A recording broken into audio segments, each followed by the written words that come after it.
Hi, everyone. Welcome to the State Library and welcome to StartSpace. Before we begin, I'd like to do our acknowledgement of country. So on behalf of the State Library of Victoria, I'd like to acknowledge the traditional lands of the Victorian Aboriginal clans and their cultural practices and knowledge systems. The Aboriginal, we recognise that we welcome everyone here of all age groups too, by the way. We recognise that our collections hold traditional cultural knowledge belonging to the Indigenous communities of Victoria and around the country. And we support communities to provide the integrity of the information gathered from their ancestors in the colonial period. We pay our respects to their elders, past, present, and future, and those who have handed down these systems of practice to each new generation for millennia. So we're really proud that you're all here, and we're very proud to be partnering with Catalysr to present this event about the stories of migrant entrepreneurs or migrapreneurs. What a wonderful word that is. Catalysr is an award-winning startup accelerator that runs programs for high-performing migrant and refugee entrepreneurs. And they are an integral part of changing the startup ecosystem here in Victoria, in Australia, and also in the world. Having Catalysr working closely with StartSpace has given us the amazing opportunity to build a welcoming and supportive community of migrapreneurs together. Catalyslr's co-founder and CEO, Usman Iftikhar, who is here tonight, has been part of StartSpace from the beginning. He spoke at one of our launch events back in 2020, and he just told me that actually his experience started here in the library in 2015. So, I mean, that's remarkable that he's been here for that long and made such a contribution. When StartSpace launched, data gathered showed that clearly that access to funding for startups was skewed very strongly in favour of Anglo male founders. Not that there's anything wrong with that, but at StartSpace, we wanted to ensure support was shared more widely. Part of our remit from the very start was to build a service and a community and to support those who faced barriers to access.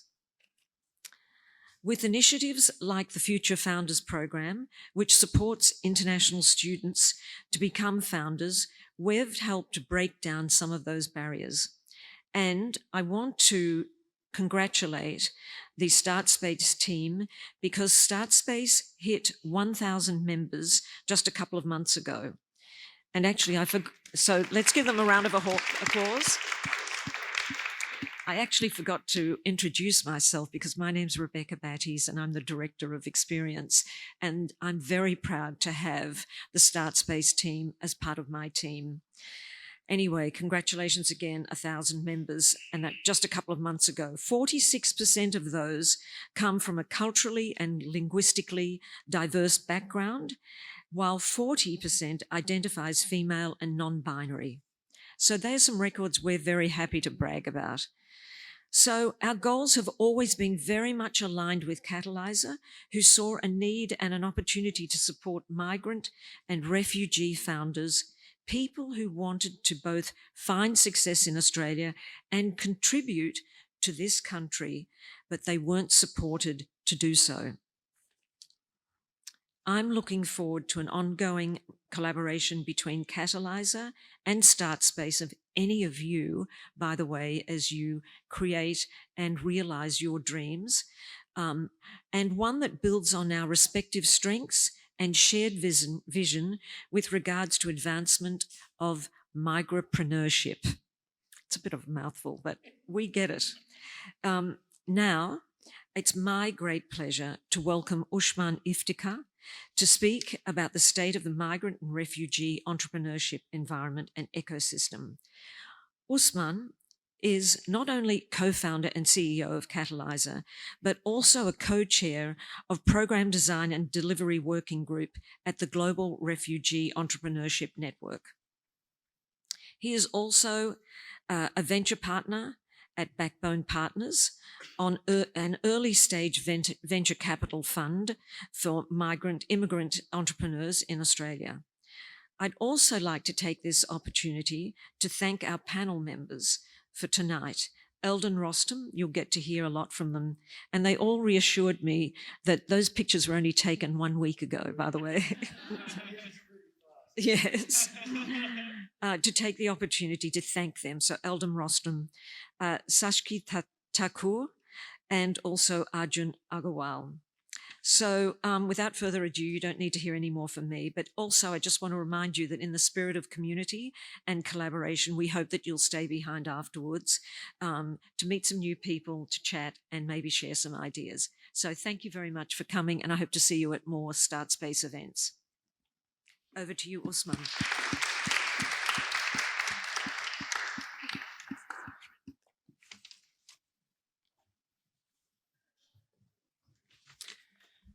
Thank you so much for the acknowledgement and also for inviting us here.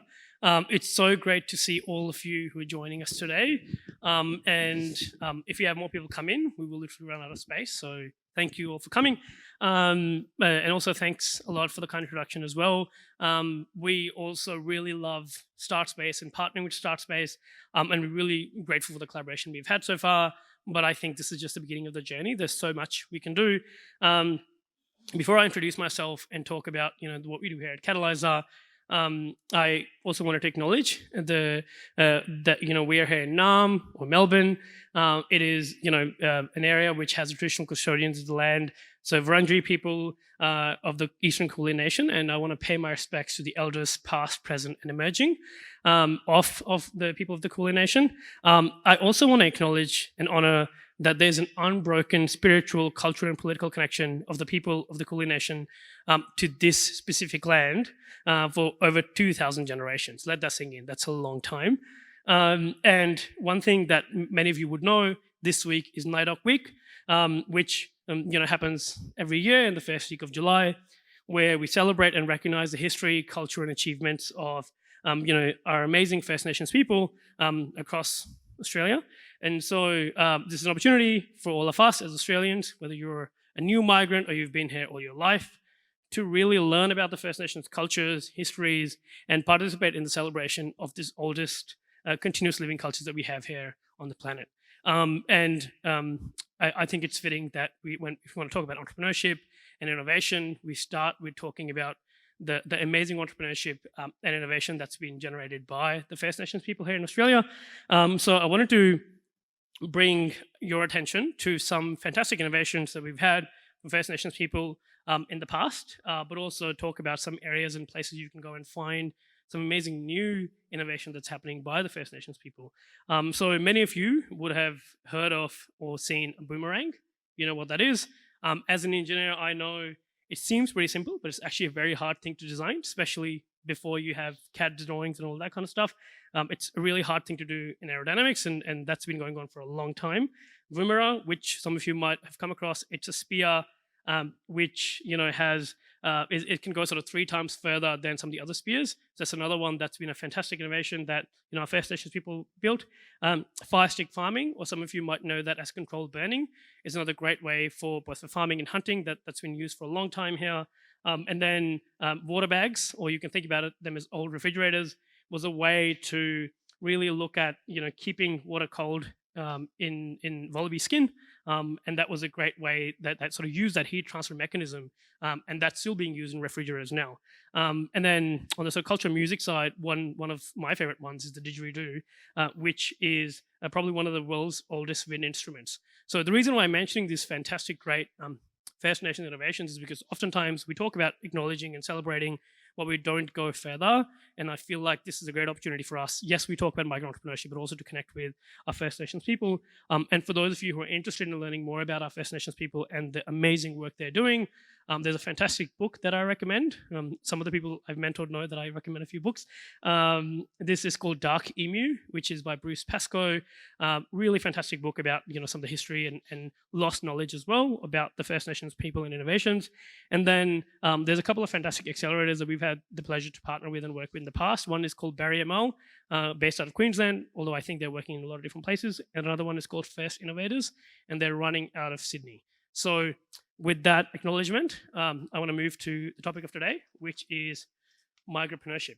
So it is a mouthful, but the reason why we use this term is because, it probably won't be surprising to many of you who are here, but, if you are not a migrant or a refugee, if you think about the sort of mainstream media and the discourse, oftentimes you think of, like someone who is unfortunately drowning, say on the coast of Europe.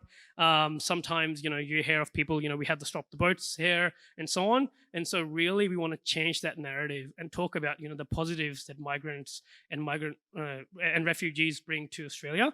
And many migrants and refugees are amazing entrepreneurs, so we wanted to also share that.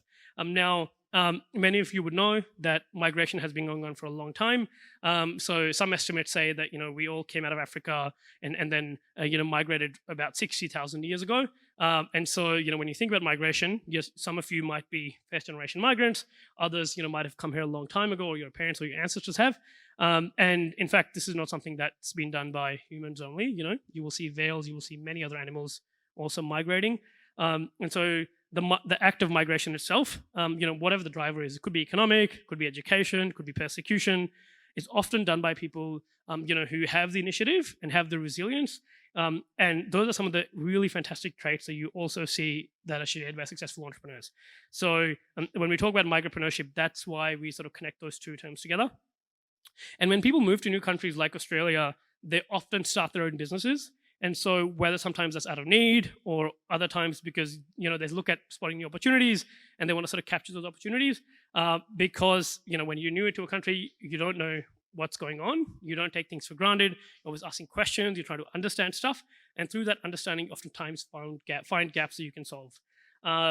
There is lots happening in many different countries around migrant entrepreneurship, and I've got some data that I wanted to share with you as well. Around the globe, we've seen migrant entrepreneurs being a lot more enterprising and successful than their sort of local counterparts. This is not to say that local people are not innovative and entrepreneurial. It's just to say that migrants, by virtue of who they are already taking the risk, already have taken that leap, and so they're oftentimes more entrepreneurial. If you look at the Australian data, we have one out of 4 people in Australia born overseas, so about 28% to be exact. And we did this study back in 2018 where we found that over 1/3 of Australian small businesses are started by the first generation migrants. If you look at whether these people had a business in their own home country where they migrated from, 83% of them did not. So 83% of those people came here as what an opportunity or had kind of difficulty with whatever, and that's how they started their own kind of business.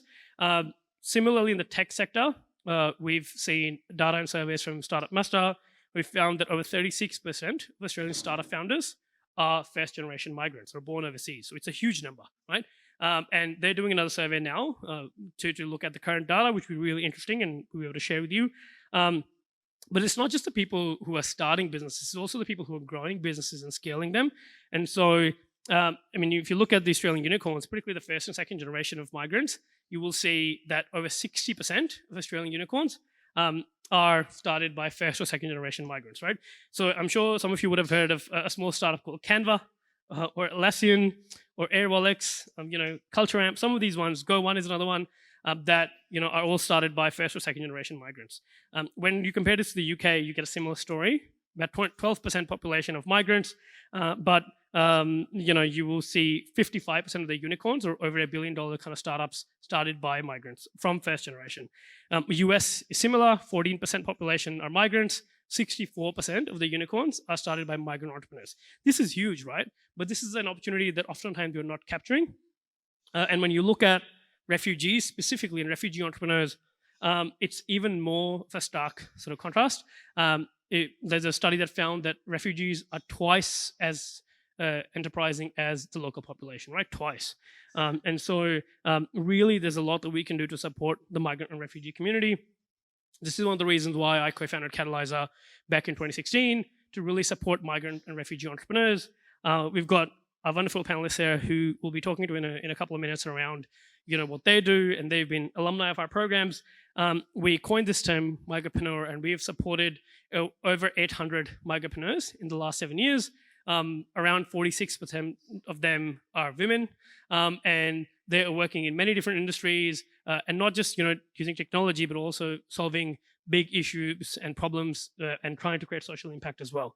And we'll have another 150 people added to that list this year. And so this is something that we're just getting started on, and we're really excited that StartSpace has come on the journey and supported us as well on this journey. In terms of when we look at some of the other programs and what's happening in the sort of migrant refugee entrepreneurship space, we've partnered with a few amazing organizations who've also had incredible impact in the last 5-6 years. So one of them is SSI Ignite. They help with small businesses, supporting refugee and migrant entrepreneurs. They have helped 1,300 clients in the last 10 years and have helped start over 300 small businesses across Australia, right? This is not nothing.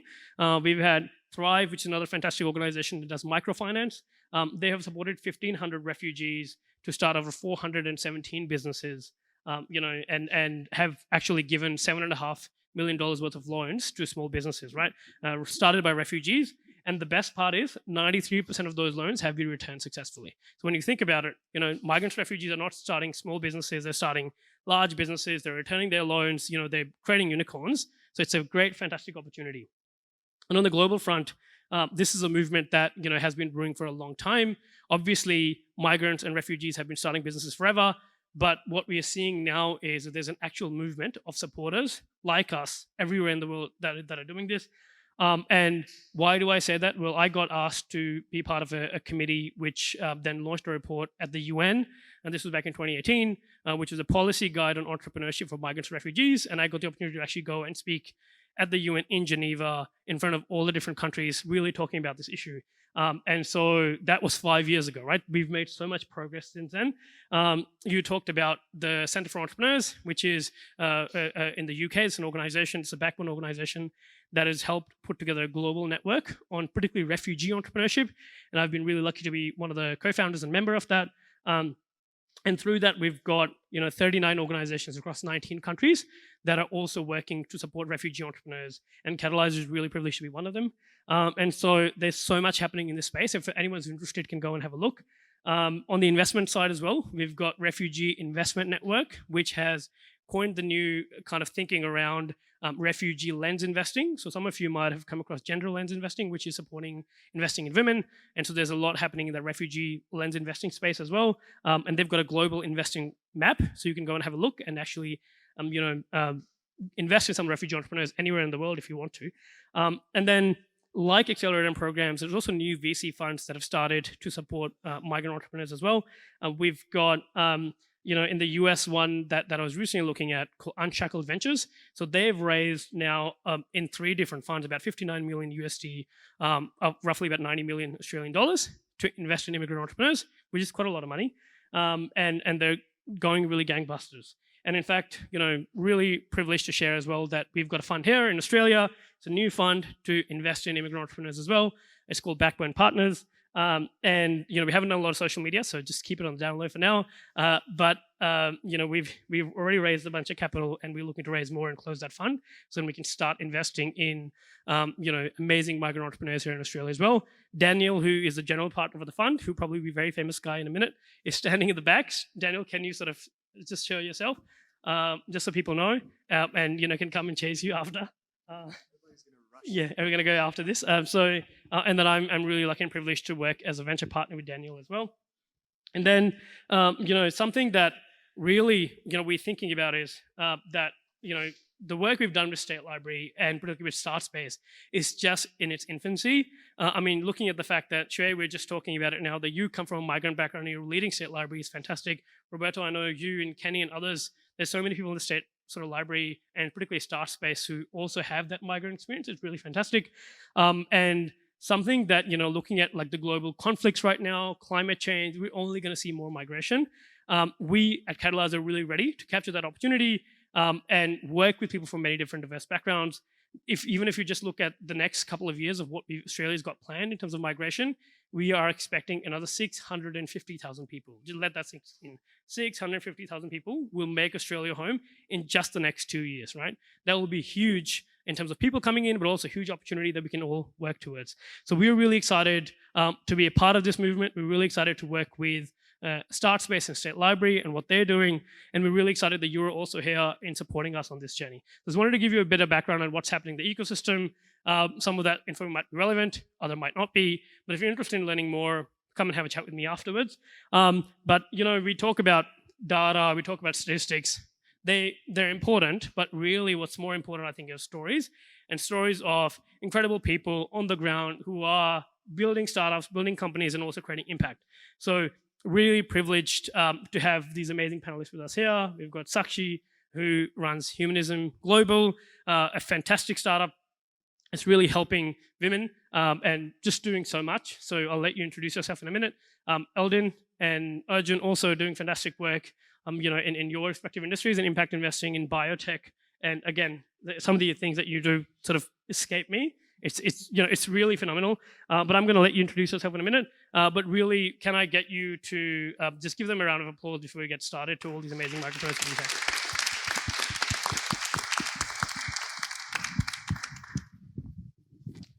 So first up, Arjun, given that you're sitting on the far side, I'm going to ask you this question. Obviously you've started Inaam, and like from the first day that I met Arjun, I've been really impressed by his resilience and his thoughtfulness. And like over to you, Arjun, I really would love for you to share your story with everyone, what you do, what your startup is, and what sort of your why or motivation behind it. I was hoping it was going in the other direction, but okay. We'll kick it off. Thanks so much, Usman. Thanks. It's great to be able to share this panel with you both, Eldin, Sakshi, and thanks everyone for coming down tonight to hear us and our stories. My story, very eclectic. I'll break it down in 3 parts. What my background is, how I ended up here, and why I do what I do. So eclectic in the sense of I was born in India, moved to South Africa when I was 6 months old, and raised there, lived there for about 21 years, moved back to India for a couple of years and ended up in Australia in 2020. One thing that remained constant throughout this journey was my passion for impact, which I think was instilled through my parents, and really empowering others to not only empower themselves, but also those around them. Growing up in South Africa, it didn't sit well with me that everyone didn't have a roof over their head. Everyone couldn't go to the same school that everyone else went to. Everyone didn't have the same opportunities everyone else did. So I spent a lot of my time outside of academic and professional commitments, giving back to the communities, supporting young people my age to not only empower themselves with the skills they needed, but also to empower everyone around them to empower their communities to move forward and achieve the goals they previously couldn't. Did some exciting things, set up an edtech startup, launched in South Africa, set up my own cryptocurrency fund with a close friend back in 2014 when no one was really talking about this stuff in South Africa. Quadrupled our investor money in about 6 months, and then decided to not lose anyone's money and liquidated the fund. In hindsight, worst decision I've ever made in my life. But moved on. Unfortunately lost my father whilst I was completing my degree. I had a double major in finance and economics. And then had to pull up my socks, stop doing crazy things, take care of my wonderful mother who is here tonight. Thanks for coming. And, make sure I can do the things that I need to do. Started off in management consulting. By the end of 2017, had to move back to India, take care of mum and her health. Very huge dynamic shift, having grown up in South Africa and then moving back to India. I'm a third culture kid. You can't tell. When I'm in India, I'm not Indian. When I'm in South Africa, I'm not South African. And when I'm in Australia, let's not even get started with that story. So yeah, I moved to India, dabbled in a couple different things, got rejected by over 150 companies when I tried to apply for jobs. Ended up in investment banking with a bank called Investec. Learned my bread and butter and learned through equity sales and research, structured and leverage finance, helped close about $500 million in deals. At which point my brain started asking me the question of, okay, there's food on the table, there's a roof over your head, but I wasn't doing the one thing I love doing most, which is helping other people. And so I helped the bank set up their own CSR fund, and I wanted to study further, to use the skills I'd learned to build something that mattered to make the world a better place, which is how I ended up in Australia. I did not want to do an MBA or a master's in finance, because who does? And I found the master's in entrepreneurship. Again, similar process, got rejected by every university on the planet. Got rejected by the University of Melbourne as well because my GPA was 0.13% lower than the threshold. Had to write an appeal out to the dean. I was very gratefully then offered a position to come study. Came down in 2020, February 1st, 2020, landed in Melbourne. I think I got 3 weeks on campus before the whole world went into lockdown. Yes, story's going great, isn't it? Are you enjoying it? Anyway, pushed through, did as we do, launched my own podcast to support young people on the path to entrepreneurship, won the Hack the Crisis Australia hackathon with a solution that enforced social distancing, and most importantly, co-founded Inaam. We'll get onto that in a moment. Sorry, I might be talking too much, but I'm almost done. Had to, get some bread and butter earnings in the country, so started off in a private equity fund, did some work with them for a while, set up Australia's first alternative asset cryptocurrency venture capital fund. We raised $10 million, went through all the regulations, and then the founders were like, hey, we have this idea for an app which we're going to pursue instead. I was like, man, guys, you're starting the world's first crypto fund. Let's do this. But anyway, things don't always work out the way they're supposed to. Then helped out a healthcare education group with restructuring their business and raising some capital for them. And I now currently work with some of the country's smartest people that I'm very privileged to work with at the National Disability Insurance Agency in strategy. That's my day job because we got to still put food on the table while we try to build the dreams of the future. Yeah, that's what I do, where I came from, and how I ended up here. Why I do what I do. So Papa was one of South Africa's most successful entrepreneurs in pharmaceuticals, along with Mum. While he was great at running the business, unfortunately, he wasn't as good at taking care of his own money. Some people took advantage of this, and he ended up losing his entire life savings in the millions. 5 years later, he lost his life. So not knowing how and where to invest cost us everything. As a young person who now had to take care of his mother, I found myself in the same position. I didn't know how or where to invest my money. And all I knew is that I couldn't let any other family go through that ever again. And that is why I set out on this path to build something that would make a difference. After having spoken to over 500 young people now, I've realized we're not alone. This is not a problem that is a one-off. This is a problem that everyone faces in many different forms. And the only way to change that is to provide people with a way to learn about how and where to invest their money and to actually redirect every single dollar of capital into impact to make the world a better place. So that's why I do what I do. And quick small spiel on Inaam. We're the Impact OS that's reinventing investing to change the world. We help young people that don't know how and where to invest to do so with an impact and track their impact dollar for dollar. We then reinvest our profits back into the impact ecosystem to support people of color, women of color, and young people from disadvantaged backgrounds with access to capital that they otherwise wouldn't have, thereby building an entirely circular economy of finance and money and redirecting every single dollar of capital in the world into impact. So yeah, that's me.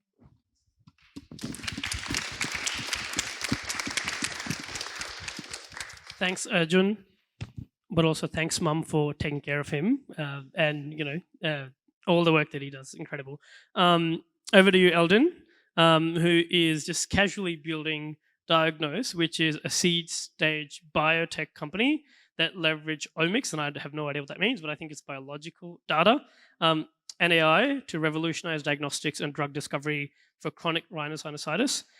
So Eldin was a part of our last year's accelerator program at Catalysr. It's been really fantastic to see your progress in a very short period of time. Would love to learn more about what you're doing in your story as well. Thank you. Thank you for having me as well. Thank you, Usman. Thank you, everybody, for coming. Thank you for sharing, actually. That was really, really good. Can we have another round of applause for this? This is so nice. And hearing his story aloud, it makes me realize, I actually really empathize with that because my dad had a very similar story. You're going to hear the same thing, actually. I'm not even joking. And very similar story and lost his money in a very similar way as well. So anyways, I'll go to reverse order. I'll tell you a bit about what we do, and then I'll tell you a bit about me, where I come from, motivations, and so forth. So my name's Eldin. I'm co-founder and CEO of Diagnose.io. So what we do is we help specialists, so ear, nose, and throat surgeons, allergists, and so forth, better prescribe therapies for patients suffering from chronic respiratory disorders, whether that's chronic nasal disorders or chronic lung disorders, so people can breathe better, right? And breathing better, you'd think that's a given, right? But roughly 1 in 3 to 1 in 5 Australian, or 1 in 3 to 1 in 5 people around the world have chronic sinusitis or asthma. And around 40% of people don't really respond well to their therapies, right? They spend this entire life, maybe between 5 to 10 years, finding the right drug that works for them. And it's terrible. It's worse than dating. You know, you spend all your life trying to date, spend most of your life trying to find a drug that works for them. So for us, we leverage omics and biological data, like Usman said, using chemistry and AI. Be like a matchmaker for these patients and the therapies. And very, very lucky. This project, you know, this idea was birthed at a Stanford program while I was over there. Met my co-founders, who are all physicians and doctors. I'm not a doctor, just in case people wonder. I get asked that question all the time. And it's been going pretty okay. We're growing the team, about 10 of us, 6 Australian, 4 in the US. Yep, just trying our best. In terms of motivation, good. So I am very, very passionate about healthcare, and for me, this is very personal. I'm Mauritian. I was born. Who here knows where Mauritius is? Actually, quite a few people. I'm really surprised. Tropical island. Very unlucky kid. I was born with a rare disease called toxoplasmosis. What that meant for me. So pregnant women, you know, they're always told to be wary of uncooked meat or unwashed vegetables and so forth because of toxo, because it's one of the rare parasites that cross the placenta and unfortunately causes developmental delays and birth defects in kids. So for me, I was what they call an unfortunate miracle. I was born right eye blind. I had multiple seizures as a kid, multiple brain problems. I spent a fraction of my life in a Mauritian hospital. But also very grateful as a miracle, never as bad as some of the other kids that I met that had this very rare disease. They were wheelchair bound, some of them never spoke, some of them were deaf and so forth. And, you know, my unique insight going through life and through this in general, you know, a lot of people were saying, if I had the right technology, it would take better care of you, right? If we had the right technology to, you know, I met somebody who's doing, cell therapy here for brain stuff. And for me, it was like, if we had the right cell therapy to regenerate your eye, you wouldn't be blind. And I always had this insight that, you know, doctors, nurses, healthcare people, what do we do to deserve that? They're incredible, right? But this technology always enabled them to be their best. So that was the intrinsic motivation for me to work in healthcare in general. And so getting to the similar stage of the story, age 18, I lost my dad due to heart attack. Very sudden, just went to school the day, came back, he wasn't here anymore.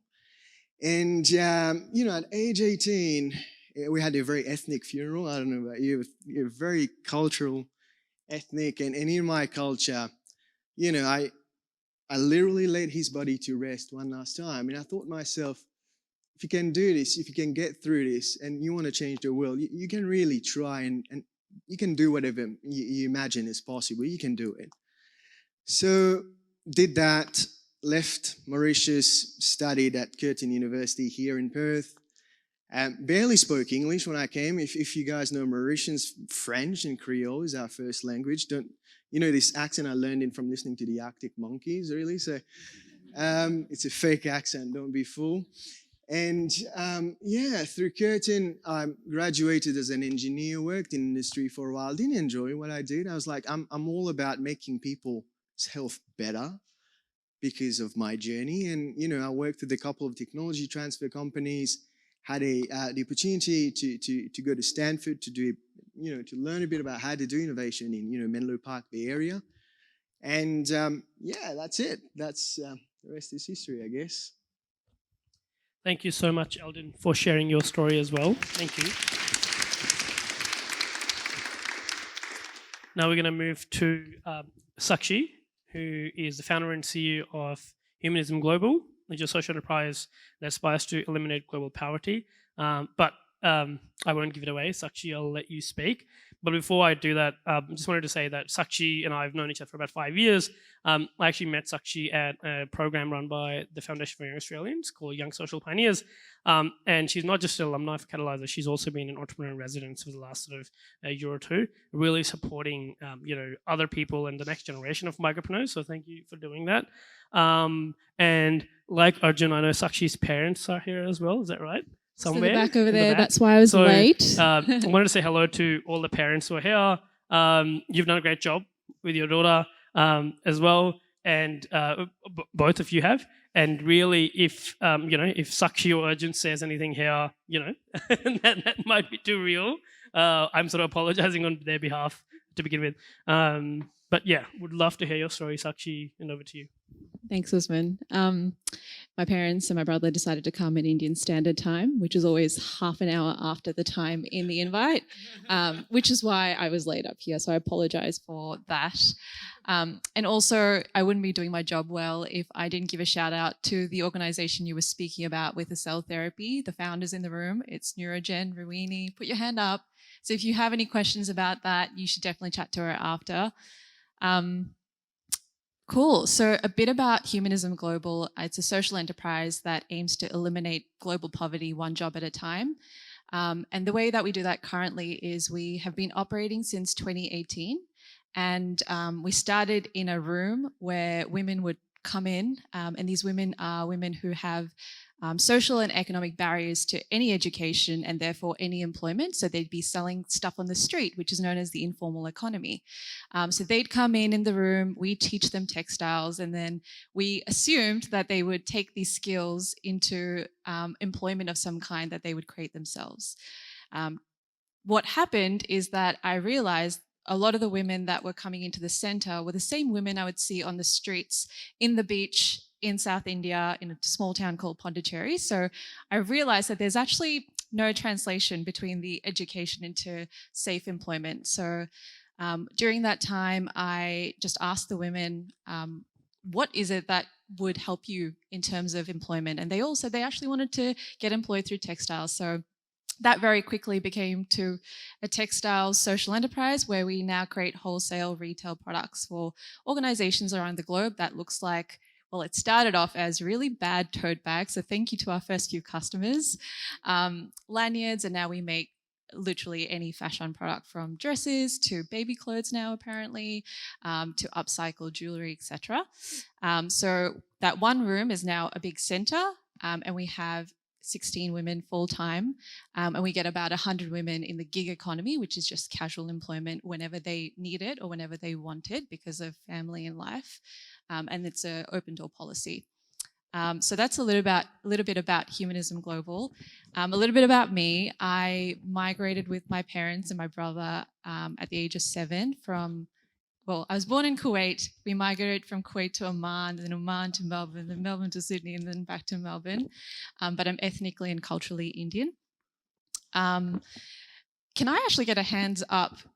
Who in this room is a founder or someone who has thought about having a startup? Just so I have a gauge of the audience we're speaking to. Awesome, a large chunk of you. Okay, cool. So I think because of my career journey, which has been working at Ernst & Young in finance for a couple of years, and then building a tech startup, which raised some seed funding from Credit Suisse, and then had a VC offer that I rejected overnight, and then went to India to build Humanism Global, which I've just talked about. I don't think I ever thought I could be an entrepreneur. And so I'm just going to share a little story, which will give you insight about me as well in the process. And I'm hoping the story will just sort of remind you that anyone can be an entrepreneur. So when I was 6 in Oman, my brother was a year old. So he was really peak cute period for anyone that has siblings. And I vividly remember that whenever we used to live in buildings in Oman, and a lot of Middle Eastern countries are like that. So every time I used to play downstairs with my friends, I would negotiate a deal. So if we played hide and seek, I would say, hey, if you see me first, just pretend you didn't see me so that I don't have to be it. And if you do that, I will give you an exhibition of my really cute brother. And so that worked. That also worked for first dibs on chip packets when there'd be an auntie who's just gone to the market and got 10 packets of chips. They're all different flavors and you want first dibs on the best one. So how do you do it? You sell your brother's face. And so it wasn't a sustainable business model, because if you look at my brother at the back, he's not so cute anymore. If you think he's cute, I'm still taking commissions. You are welcome for the exhibition. I will see you outside. But the reason I'm sharing that story with you, because that was technically my first business, kind of child exploitation if I'm thinking about it now in hindsight, but I feel like I had his consent even though he didn't say yes. So why I'm sharing that story with you is because I think there are so many moments in life where we've negotiated a deal or pitched an idea or, marketed a product. We just don't put those labels and skills to that moment in time. So if you're ever doubting yourself and you're not sure if you can do something, just think of those life moments that you have done it. It might not be a business, but it'll be something else. That's a bit about me and my family and my brother. Thank you. Thanks, Sakshi. Can we have a round of applause as well? So obviously you can tell all three incredible migrapreneurs doing fantastic work. And particularly, selling your brother's face, I can't do that. That's anti-social impact, or maybe negative anyway. But we can talk about it later. Arjun, sort of going back to you, I know that you really have this big mission of wanting to disrupt the impact investment sort of sector industry, and really want to make it more inclusive, right? And you talked about the circular economy model. So what has been your experience sort of starting on this journey? Because when you're trying to disrupt something, surely you come across different challenges. And how has sort of being a migrant entrepreneur kind of helped you or pose a challenge in that sort of work? How long do we have? A couple of minutes. I'll condense it. I think, firstly, it's important to quickly define impact investing and what it is. I know, does anyone know what impact investing is in the room? Great stuff. So have we all heard of ESG? That's not impact investing. So there is this garb around, greenwashing, ESG, this, that, and the other, where we feel that we're doing the right thing, we're doing a good thing. Impact investing takes that at least 5 to 10 steps further. We're looking for companies that benefit the planet or contribute to solutions that are benefiting the planet. Impact far outweighs simple environmental, social, and governance norms, because let's be honest, the point at which our world is at today, that's not going to cut it. We need to be working 10 steps ahead to revisit and undo all the bad things we've done. And that is what impact investing really is about. It extends to sustainable environments, to sustainable consumption, sustainable agriculture, health and well-being, every single piece of the planet that needs to be improved to make the world a better place. So that's what impact investing is. Now, when it comes to disrupting it, you're up against systemic changes and challenges. Now, you can't fight the system in the same system. You've got to build an entirely new one. And when it comes to disrupting things, you're up against giants like Fidelity, like JP Morgan, like Goldman Sachs. If you all go onto any ESG fund today and try access what stocks, what companies, what investments that fund has made, before you can actually understand where the money is, you'll be lost in a string of links, in a string of Excel models, and a string of information and jargon that makes absolutely no sense to you. So it's breaking down these barriers of access, starting with information, with knowledge, with education. And you can't do that when the world likes the way it currently operates. Now, the other part of that is we've got to redirect how capital currently flows. And I genuinely believe we all have the choice of choosing where our money goes in and where it goes out. As of today, we all choose exactly where our money goes by making the choices we make every day, where we buy our clothes, where we buy our coffee, where we buy our technology goods and services. And those are the companies that end up getting the money. Those are the companies that end up getting invested into. Now, a simple switch in that choice to businesses that make the world a better place means the capital starts going to those companies, means those companies on listed markets start performing better. This is a long-term change. However, it needs to start at a point where it is the people who govern and control this $200 trillion investment market making the right choices. Impact investing today is only a $1 trillion market. That's less than 1%. So when we talk about disrupting, it's really about changing the way we look at how the current system operates to be able to achieve a state of efficiency, a state of impact, which can only happen by building business models with impact ingrained in them. So that's what impact investing is, how we need to do it, and how we get there. Challenges of being a migrant and doing that. I'm going to share one quick story. I was invited to an investor roundtable discussion. This is a group of 12 investors. They take care of $100 million in impact investing. I asked them a very simple question because I had a bone to pick. I said, there was $10 billion of VC capital in Australia. Less than 0.03% of that capital went to women of color. Why is that, and what are we doing to change it? The answer I got was Arj. That goes to show they're the cream of the crop. I'm sorry, you can't tell me that when 30% of the population in Australia is migrants. You can't, Usman's already given you all the stats. You can't make a claim like that and then have a room full of migrant entrepreneurs like this. I believe it was Cut Through Venture released their Q2 funding report yesterday. $800 million of funding in Q2 in Australia last year, only 90 deals. All of them were Series A and above and $25 million plus. Where is the grassroots funding? Where is the pre-seed capital going to founders like those in this room and others that haven't even been discovered? So those are the challenges we have to deal with, and that is why I'm a firm believer of, if that's the table taking care of $100 million, we need to build a new table. And the only way we do that is by finding people like yourself, Usman, like founders that are in this room, to build those tables and support those founders to build a better future, because otherwise they won't get the money they need. So yeah, and it's been hard because, I kid you not, I got asked this by an investor. So they were like, hey, Arj, this is great, but you're not from here. What do you know about the Australian market? How do you even answer that? I mean, money is pretty simple. It's the same the world over. It operates the same way. You have the same systems. What you fail to recognize is the fact that the people using those systems are not just Australian people, which is why at Inaam, you don't have to be an Australian citizen or a PR to invest. If you're a human being in this country, you can invest. Why do we create these boundaries and barriers that don't need to exist to move people even further back into the systemic challenges they've faced? So yeah, I hope that answers your question. Awesome. That's really fantastic. And you can tell, obviously, how passionate he is about it, but also how big of a problem you're trying to solve. So any support, is great. So if you're interested in this kind of work, have a chat with him afterwards as well.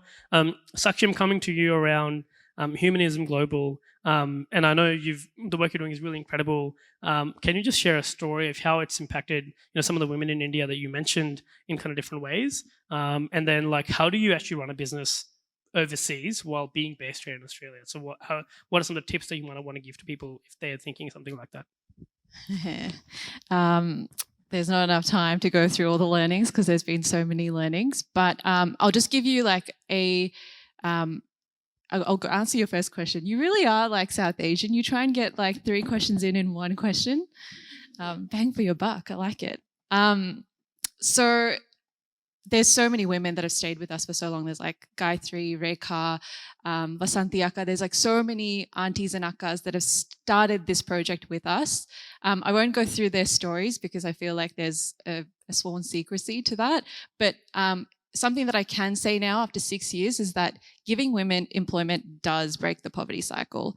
And how does it do that? When you give a woman employment, you're giving her financial independence and agency to choose how you give her, sorry, I'm going to get English back.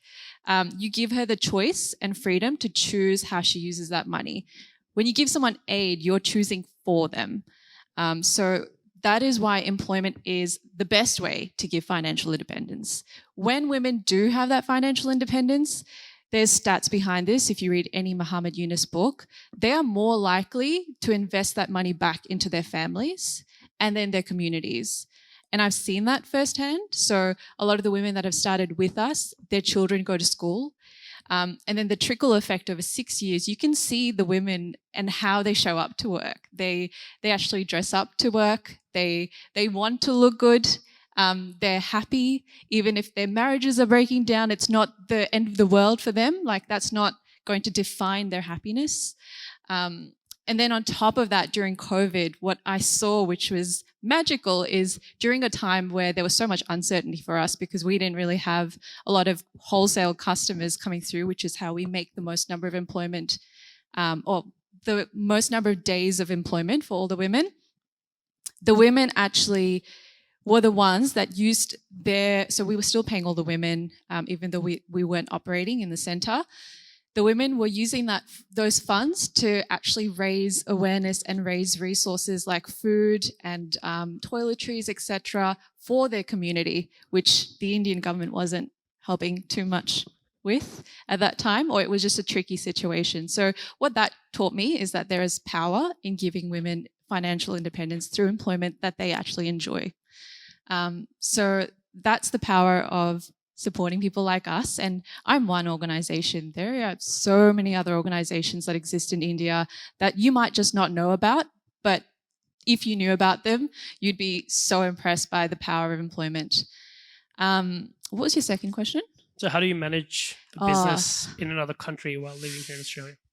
I think when you're starting a social enterprise in a different country, you have to be connected to the country. So India's home, just like Australia's home. And just like Kuwait is home whenever I go back. Oman, not so much yet, but the 3 countries are home. And so I think there needs to be a connection to country. What helped and what didn't help? What helps is being in the country when you're setting up. So my first few years, I was there quite often for months, going back and forth, India and Australia. Things I didn't know about was stuff around tax, logistics. How do you make samples from one country to another? Do you be the middleman doing quality assurance as you're building the business, not knowing whether the women feel comfortable to do quality assurance to a level that Australia wants it, etc., etc. So there's so many operational things, but overall, I would say being present for the first 3 years in the country that you want to help, and centering your operations around the culture and community that you're working with. So all the work we do is community-led. All the accounting we do is done by the women there. All the sales we do is done by here and the women in India. So making sure they're co-designed and involved throughout the process. Awesome, fantastic. And I know how hard it is, so well done on what you've done and how many women you've impacted already in like the first few years. I've got a question for you, Eldin, but before I ask that, also for the audience, if you can also start thinking of any questions you have. I've got a long list, so I can keep asking, but we'd love to get you involved in this as well.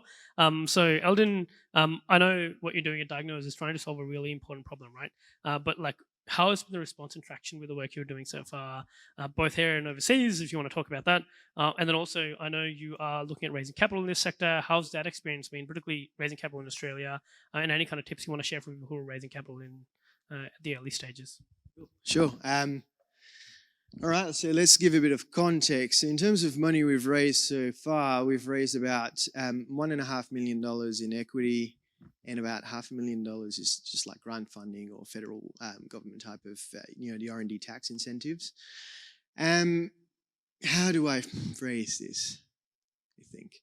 I'll give you a bit of tips and advice, let's say, about how we go about raising capital and what's important for us, how we did this, and also about, from a migrant's perspective, really what's difficult for me and what I live and breathe every day.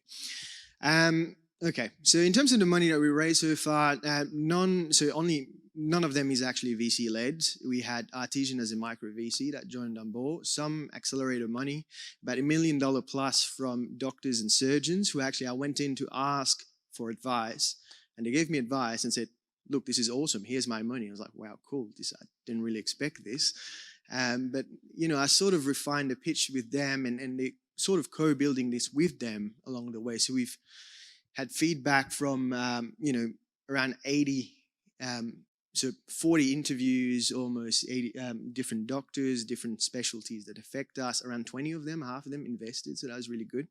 And the 40 was just blinded survey that we wanted to make sure that people just didn't really like speaking to me to give me good positive reviews almost.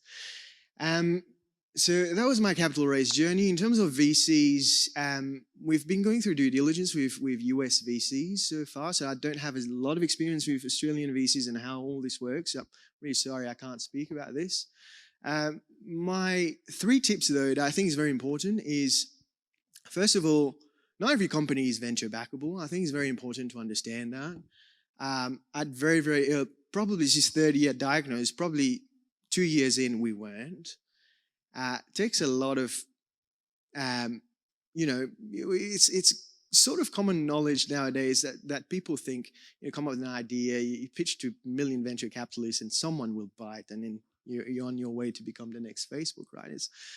They have a very specific way about how they view things, and it's, outsized returns in terms of risk-reward ratios. It's very important to understand, are you venture backable, first of all, if you're looking for venture money.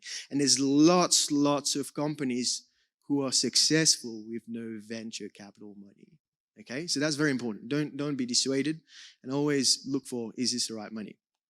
Second, for the biotech folks, we have, I feel really sorry for you guys, we have an additional burden and layer to go through, because not many people understand what we do, right? And it's complicated, and it's hard for them, these investors, to do their due diligence. It costs money if they outsource it to outside parties, so it's really difficult. So if you can make and proof points along the way and get commercial throughout alternative means to generate revenue and show traction without onboarding any venture capital money, that would be the best bet. And then you can find other ways to scale from there. Just prove the commercial model.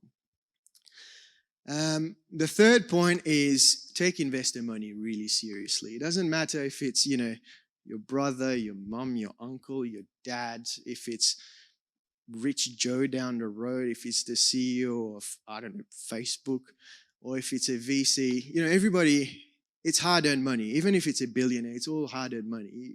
Every single dollar that comes into your account from an investor deserves the respect, right? And you got to be, it's other people's money. You got to be treating that with the utmost respect and doing your best for your company, but also for them, because you've signed up. I always say you're like a jet pilot, and they're giving you the fuel, right, to keep going. Without them, you're nothing. But they're putting all this trust in you. It deserves, the respect that it deserves, right? So that's my 3 tips. Take it or leave it. Challenges from a migrant founder. Dear Lord, where do I start? I think the biggest struggle for me, being completely honest, was what you call the warm intro culture. That was very difficult. There's a lot of gatekeepers out there, and there's this perception that truly good deals come from this, people in their network, right, that will go out and fish this good deal and present it to them and really introduce really warmly to these specific investors and wow them and give you the opportunity to talk to them, right? And you should always find, the good fit, the good investor who might be interested in what you're looking for, and then find any way that you can get a warm, qualified introduction, not from somebody you actually don't respect at all, to them. And I think as a migrant, that's so difficult. It's actually really difficult, because I asked my friend, how do you do it? And someone's like, I knew somebody from private school that, his dad is the VC partner. Or my dad, somebody was like, my dad worked at this investment bank with this thing. It's like, I lost my dad really early on, and I didn't know anybody when I came here. Every single person, every single friend I had to make, it was pretty difficult, right? And that really spoke to me about how difficult, and that's why, I'm really grateful to be giving, back to the community and sharing my experiences and helping. My philosophy now is, whatever goes around comes back around, right? So try and help people. Who knows, one day when you're looking for that warm intro, that person can help you back if you need it. But don't expect anything in return. But anyways, that's sort of my perspective around challenges fundraising as a migrant founder. It's tough. last point, sorry, I might be running out of time, is gets me, every time things get really, really tough, I've got a million things I can think about, but one of the really good videos I watch, and I'd suggest you watch this, it's by Melanie Perkins, actually, Canva. Really glad to know that, you know, they come from a migrant background as well, first generation. And it was her sunrise present. I absolutely adore Melanie Perkins. I think she's one of the best. I'm not getting paid to say this, by the way. I think she's one of the best founders in terms of values that she has. And the sunrise video for Blackbird, I think it was 2000 something, 15, 16, 17. She starts off with 2 quotes. She says, "It is possible if you believe in it badly enough, and it is hard because it is meant to be." Okay, so one of the things that get really hard, I like to watch that video. It's awesome, right? Just go watch it. It'll change your life. Anyways, yeah, that's it. And that's my 2 cents. Awesome, fantastic advice, and thank you for being real. I think all of you. I wanted to see if anyone has any questions in the audience. Do you want to raise your hand? We've got one person here in the front. I got 2 questions. First thing, you did not tell you which country you are coming from. And second question is to Sakshi and Arjun. Both of you have got finance background. See, 30% of small businesses close down every year. Can we do something, as he's an impact person with a finance background and a sustainable employment as you are working will help to go to ESG little later? So quickly answering your question, I was born in Pakistan and I came here in 2013, so it's always a little bit over 10 years since I've been here in Australia. Who wants to answer the question? Ladies first. No, you go. Chivalry still exists here as well. I think migrants are most well equipped to solve the most difficult problems in the communities because we are the ones that face them. We can't expect others to solve problems for us or give capital to others to solve problems for us that they haven't experienced. Those small businesses closing down are a symptom of challenges migrants have faced to not be able to continue building that they're doing. Yes. I'm talking about General small businesses. So they need, migrant, yes, they have got a different challenge as we say. I think there is a clear lack of capital for those small businesses to continue operating. How to solve that? I don't have an answer for you. Sakshi might have a better one. I don't have a better one, but I do think that there are things that exist for small businesses to hopefully have the resources to recover. I don't think we have the solution yet. But, you know, things like Catalysr, for example, they have programs like accelerator programs that exist to help small businesses recover their losses, especially during COVID. So I agree. I don't have this answer, but I know there's resources. If somebody wants to work with me, I'm available. Awesome. Can we get your name, please? Nilesh Desai. Nilesh Desai. So speak to Nilesh afterwards if you want to support small businesses and 30% of them who are going broke and need help. Nilesh can help. So awesome, great work, and fantastic that you had an ask. Back over to you. Yeah, go for it. Hi, I'm Troy. So you're all amazing people. You could have gone anywhere in the world, but you came here. So this is Australia's benefit that you decided to come here. So thanks. You know, Usman, at the beginning you talked about helping migrants and that. And Eldin, you really hit the nail on the head, I think, with the whole network issue. So my question is about that because I've been overseas for a long time and I came back, and it is difficult if you don't have all those networks, and I can imagine it's harder for people who've got nobody at all. So you guys are okay. You know, you went to Stanford, you went to Curtin, I think you said as well. Worked at EY and all that. So you guys have got an amazing network that you can do exactly the kind of stuff you're doing. But for a lot of people who want to start businesses and that, they don't have any of that network. As I said, I found it difficult when I came back. So, you know, just stepping forward from where you really define the problem to some practical solutions and suggestions, can you make some suggestions that might be useful for migrants in that? Sure, thank you. What was your name again? Sorry. Troy. Great question, Troy. I'm actually really passionate about this. This is why I'm even here today. I think it's each one and every individual one of us, our responsibility to make sure that if a door is open for us, don't slam it shut behind you. Reach out, keep it open for whoever's coming after next. You don't suffer so much, go through all these hardships to let everybody else behind you go through the same things again, right?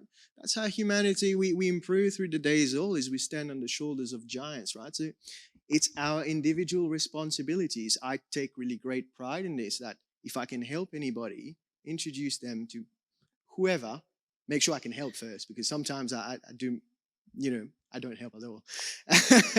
But really, I think it's our individual responsibility as a community first and foremost, because we're all in this together, right? We all understand how hard it is to go in a separate country, have to adopt the Arctic monkey accent, and make new friends, don't know many people, be awkward in a party where you're trying to figure out who else is there. So anyways, that's my take. It's everybody's responsibility, not the successful, because you're never successful enough, right? Everybody is a work in progress. At any point in your life, you are always able to help somebody. Yeah, and I think just to add to that, that whole network issue is the systemic challenge that needs to be solved. And it's organizations like StartSpace, like Catalysr, that are building the systems to be able to create the ability for you to go in and build those networks. All of us as well, we knew no one when we got here, but it was building safe spaces, building those communities where you can go and talk to people, meet new people, and also make sure that you're not shielding yourself from all the opportunities that come. I think people talk about the concept of luck. The only way you increase your surface area for luck is hard work and meeting new people. Luck is a thing, yes, but you've got to increase your surface area for luck. And that's by going to events like this, by supporting communities that creates events like this, by starting communities that have events like this and put people in the room together like this. So yeah. I'm just going to add to that, as an extreme introvert that finds networking really challenging, and I find it really exhausting as well.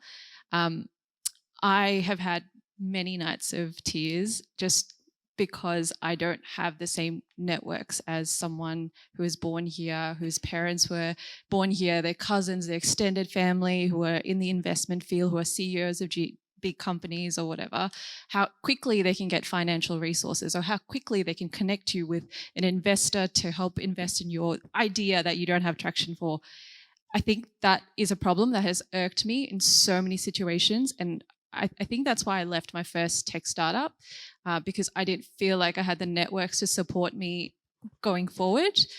But what I did find worked is actually just working really hard, and word of mouth that comes with that, because that is something you can't buy or get through a networking event or just high level conversations. When you work hard and you do work with integrity and with the right values, then people remember you. And that's what's helped, is when people talk about you because they remember you for your work. Awesome. Any other questions from the audience? In the back. Hi, guys. So my question is, obviously you guys have spoken so much about all of the systemic challenges that we're all facing, and we're all here for each other and supporting each other because we all share that same experience. My question is, I have had several conversations with, I guess, people who are from more advantageous backgrounds, and they always ask me, what do you want from me to help you? And I find it really challenging to answer because I don't know how they can help us. So I'm asking for advice. Is there anything you can think of? So before you answer that question, I'm going to pair one of my questions to that question, which is... Of course you are. Which is really, this is something that I always ask people is, if you had a time machine and you could go back to the start of your journey, what would you wish you knew or what you wish you had? So also in terms of that kind of question, what kind of support you wish everyone else could have provided you that would, knowing what you know now. So Arjun, over to you. I'm going to give you the blunt answer. Unfortunately, as sad as it is, money makes the world go round. Get them to give you the money and put their money where their mouth is. It's as sad and as harsh and as horrible as that sounds.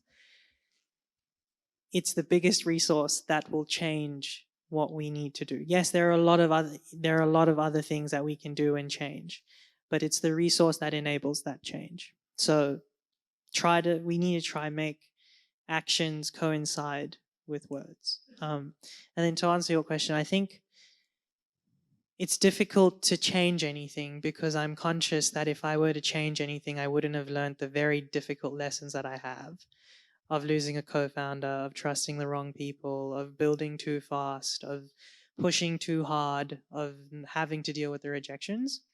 But I think the one thing I would have changed is having foresight to wait until I was financially secure to build what I wanted to build for the first iteration. However, with the conversations I've now had with people, I've learned that's also a hamster wheel chase because it's never enough. So I'm not sure I would change anything because it would take away from all the hard lessons that I've had to learn. So Awesome. Any other questions from the audience? Yep, got you in the back. And also see Kim raising her hand in the front, but Kim already knows these people, so I'm not going to. So this is a question for you, Usman. You're also part of the panel. Hope that's okay. So Australian retirement fund is there. It's a huge amount. Generally, it's like, I've seen my own. The buckets there don't show up any migrant community related buckets. So it's the Australian super. And, so just a understanding that, is there a possibility, or are you also seeking that to go into the migrant communities? Because, it's a huge retirement fund, and potentially that should be also, a bit of it could be going potentially to the migrants. So do you see that come in, or is there a potential there? So I think Dan can answer this question in a bit if you talk to him one-on-one. But I think from my perspective, I'll say some super funds have invested in sort of a startup on VC funds particularly, but oftentimes they won't come in the beginning. So they would want you to have a bit of a track record before they invest. So for like a fund that you're starting, if you're a first-time fund manager or the first time fund that you're doing something, they would want you to be successful and demonstrate that traction, kind of like other investors would. And then, when you grow to a larger fund size, oftentimes, because the kind of money they're managing is quite huge, that would be a good way to then engage with them, and they can see that data and the results you're able to then invest. So definitely that has happened.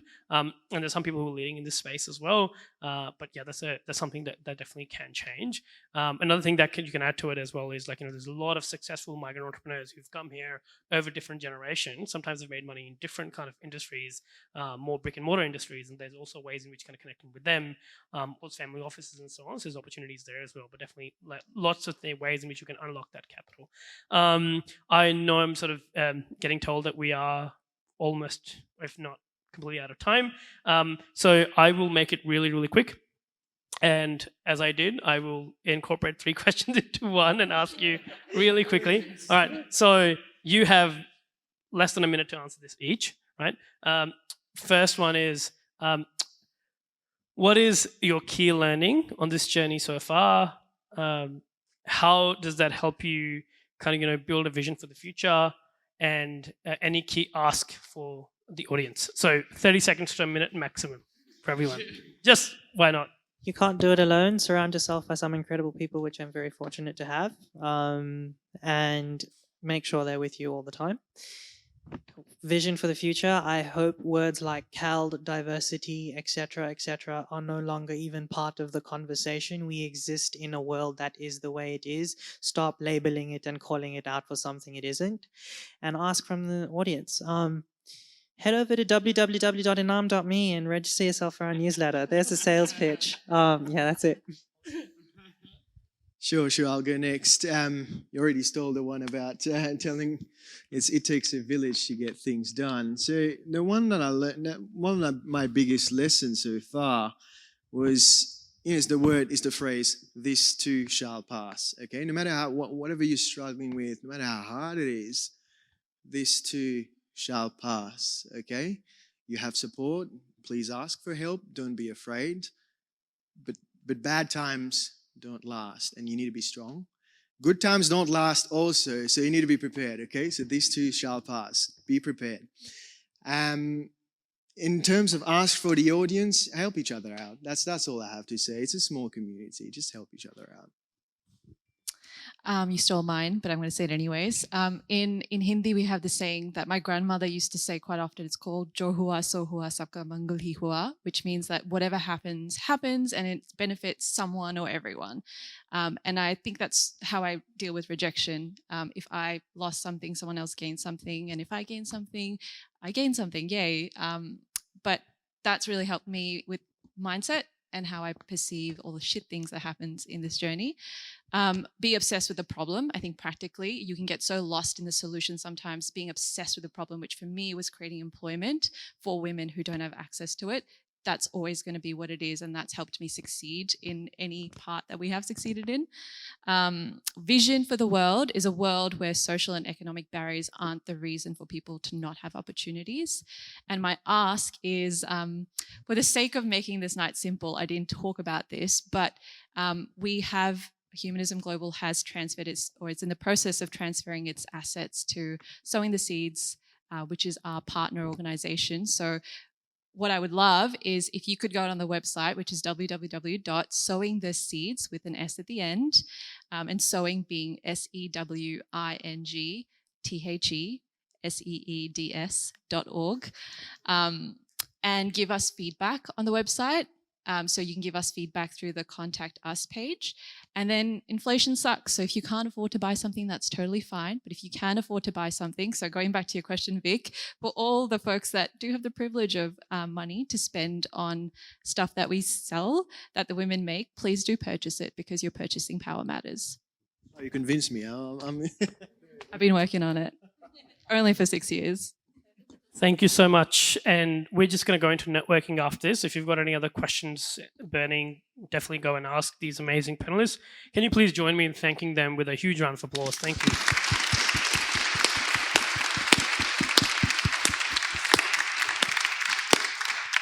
Thank you for, sharing your stories, being your generosity, your, authenticity, honesty. I know it's hard. Oftentimes you'll go to a panel and they'll just talk about everything's great when sometimes it's not. So it's important to have a bit of a balance on both what's going well, but also what are some of the issues. As a good migrapreneur, I would not, lose this opportunity to also have an ask for myself, which is we have our programs for Catalysr closing tomorrow, which is a fellowship. If you're an early stage migrant entrepreneur who wants to, kind of start your own business, you can go in. You don't need to know anything about business really. You just need to be a migrant and wanting to learn, want to be a part of a community, sign up and get involved. And I know there might be a few people in the audience who might have already kind of signed up and applied and been accepted. So I probably won't name all of you, but I know one person who asked permission this morning, Leah. You here somewhere? Yeah, there you go. Who is going to be one of the people joining this upcoming fellowship. So if you want to talk to Leah about it as well, go have a chat. But finally, I just want to thank the wonderful StartSpace team for putting this evening together and for really helping us, support all of this work. So I'm going to hand it over to you, Roberto, if you want to take it from here. Statement to do, an ask to do, and a plug to do. And I'll try to do that in less than 3 minutes. So the statement first is, Arjun, Sakshi, Usman, I've known you for 3 years. There's not a day that goes by without the privilege of knowing you. You inspire me every day. Eldin, I've only met you tonight, but I suspect that you're part of the same breed. So I think we're going to become good friends, and you're also going to join the great team that inspires me literally every day. So thank you for being part of my life for the last 3 years in one way or the other, as good colleagues and as good friends. That's amazing. So that's one. The ask is this one. If you could scan this QR code, we're always very, very, very keen to get feedback on all the events that we do. I can also run some QR codes just in case you can't reach that one. If you want to pass them around, then we'll be very, very keen to give us feedback because that's very useful.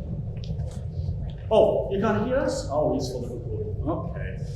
And so, last but not least, on the next slide is the plug for StartSpace. You probably already got it. Here is the place where if you have an early stage idea, if you're resident in Victoria, if that idea is legal and you're over 18, you are absolutely welcome to come and work with us. This is really, you don't have to have a company started. You don't just want to be thinking of starting a business, an idea. Great diverse place. As you've heard here, we've got a big diversity, gender, age, ethnicity, and we're very proud of that. One of the reasons we work with Catalysr, one of the reasons we're going to be working with other players in the social impact world. So feel free to apply. Those are the links. I can do plugs too. Another migrant doing plugs. Thank you all for coming. Thank you for the local team for organizing that. And thank you, panel. Amazing. Thank you, Usman, for putting together such a stellar panel. Thank you so much. Thanks, everyone. Similar stories, man.